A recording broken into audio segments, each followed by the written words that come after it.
Bolivia y Chile están en dificultades por la defensa de Bolivia de su territorialidad marítima que perdió en la guerra con Chile.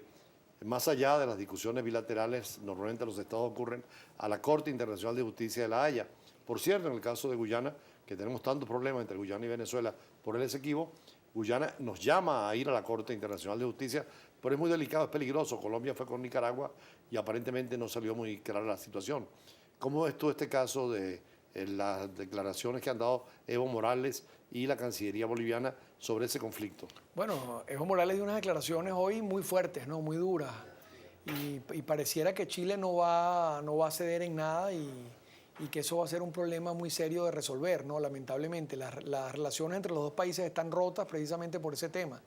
Y es una pena para América Latina que países tan importantes como Chile y Bolivia, pues en medio de todo, no puedan, y hermanos, pues no puedan resolver sus disputas y sus controversias simplemente por un problema limítrofe donde la servidumbre al mar, digamos, debería estar garantizada para Bolivia, ¿no? Vamos a ver precisamente una nota sobre esta situación de las cancillerías y lo que se espera, que para hoy o mañana ya hay la presentación de pruebas en La Haya. Veamos.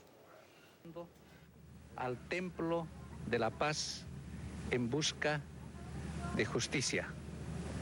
Venimos acompañados por la verdad, por la historia, por la justicia, el derecho internacional y la solidaridad de los pueblos del mundo.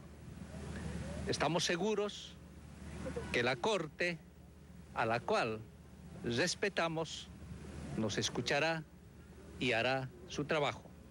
Muchas gracias. Jayaya, Bolivia. Jayaya. Mire, a lo que apuntan estas declaraciones es justamente lo que hemos estado diciendo. Bolivia está centrándose en el siglo XIX, estamos en el siglo XXI. Debiéramos tener la madurez, la visión para trabajar juntos en función de desarrollo y estrategias de cooperación común, pero Bolivia no ha querido. Y creo que esto refuerza justamente lo que estamos diciendo. Lo que busca Bolivia es desconocer el Tratado de Paz y Amistad que puso fin a la guerra, 25 años después del Pacto de Tregua, con un tratado que fue libremente negociado y ratificado por ambos congresos. Así que si Bolivia quiere permanecer en el siglo XIX, allá ellos. Nosotros vamos a seguir pensando en el futuro y en entre tanto vamos a defender nuestros intereses. Profesor Arnal, estamos viendo precisamente a los dos cancilleres, el de Bolivia y el de Chile, cada uno con su interpretación. Qué difícil es la temática fronteriza.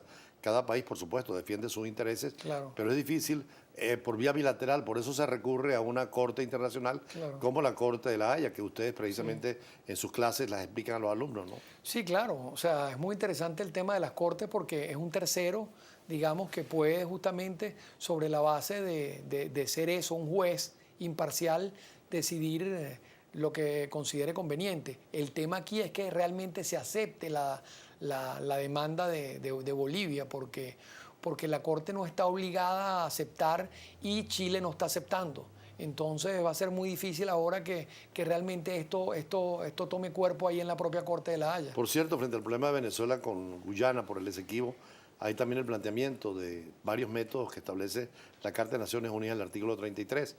Pero Guyana ahora quisiera llevarnos a la Corte Internacional de Justicia. Muchos internacionalistas se oponen. Bueno, sí, siempre es peligroso en el sentido de que siempre se puede tener ahí si uno se obliga con la Corte y luego hay una decisión desfavorable en la Corte, evidentemente puede ser muy perjudicial. Entonces es un gran riesgo que sea la propia Corte. Digamos, en el caso de Venezuela es mucho más interesante explorar todo lo que se pueda, un acuerdo entre las partes para lograr una vía de conciliación, una vía digamos, armoniosa. Claro, con un tercero de buena fe, ¿no?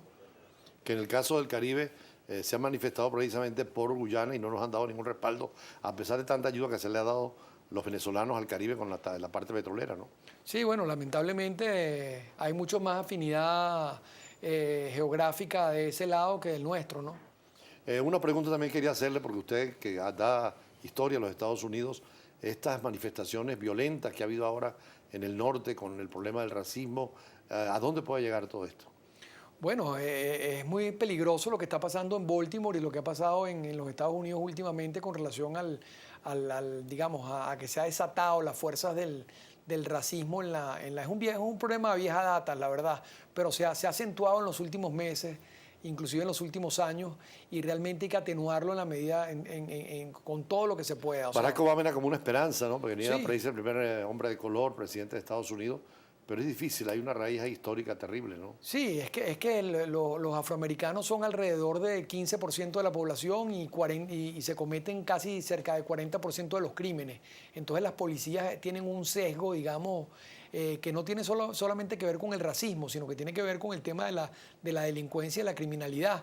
Y realmente, pero yo creo que ahora el presidente Obama está haciendo todo lo posible por sembrar conciencia sobre que eso es lo que menos le conviene a los Estados Unidos, además en materia de imagen, y por eso ya es muy lamentable todo lo que ha pasado. Y ahí se complementa también con el tema de la inmigración, sobre todo latinoamericana, tan fuerte y tan insistente, mucha ilegal, ¿no?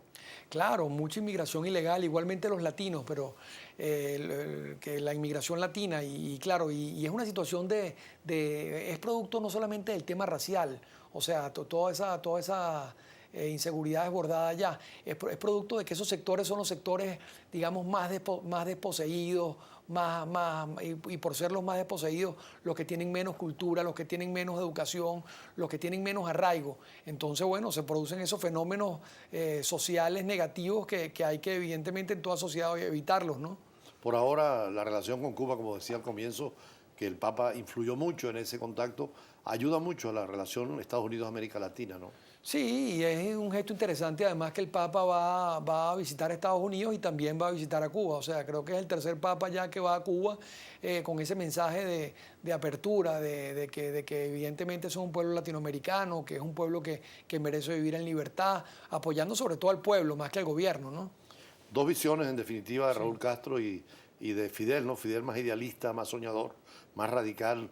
Raúl, un hombre más pragmático, que llega a entender que tiene que convivir con Estados Unidos y no confrontar a Estados Unidos. Claro, y se da cuenta de los signos de los tiempos, o sea, lo que ha pasado en China, lo que ha pasado en las sociedades comunistas, que todas digamos, se desvanecieron y más bien han pasado a ser sociedades integradas en regímenes de mercado, etc. Se puede decir que el comunismo fue un fracaso, en definitiva, con la caída del muro de Berlín y la experiencia soviética de tantos años en que tuvieron que volverse a la democracia, a la propiedad privada.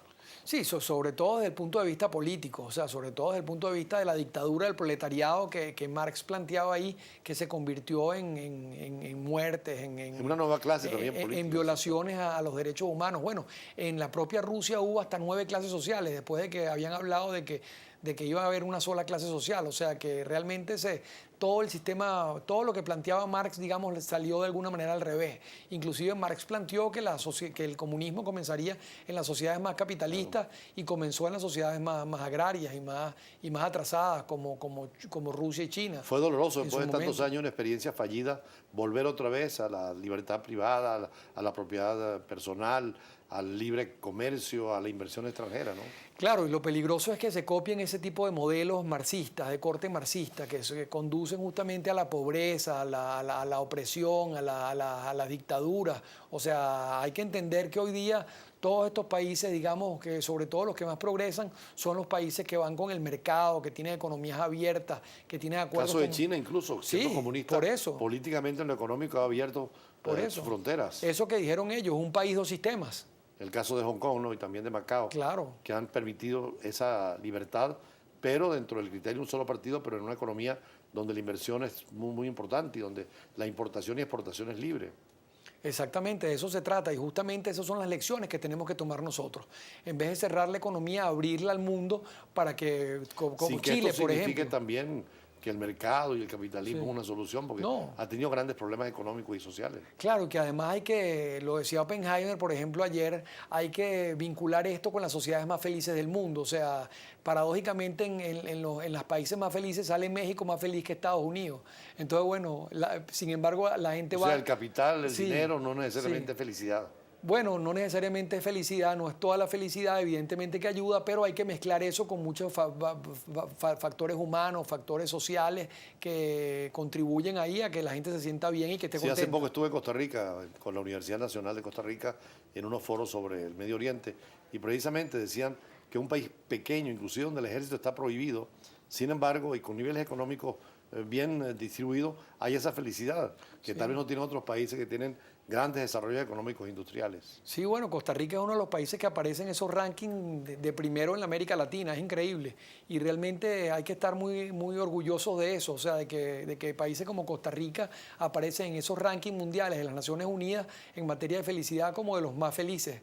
Por ahí aparece México también, aparece digamos, Panamá, aparecen varios países latinoamericanos. O sea, América Latina tiene capacidad para poder hacer feliz a la gente, pero sí, hay que repartir mejor la riqueza claro. Y el Estado tal vez darle más participación a la sociedad civil, porque también la tendencia en el presidencialismo es tener todo el poder en el presidente y en el partido que gobierna.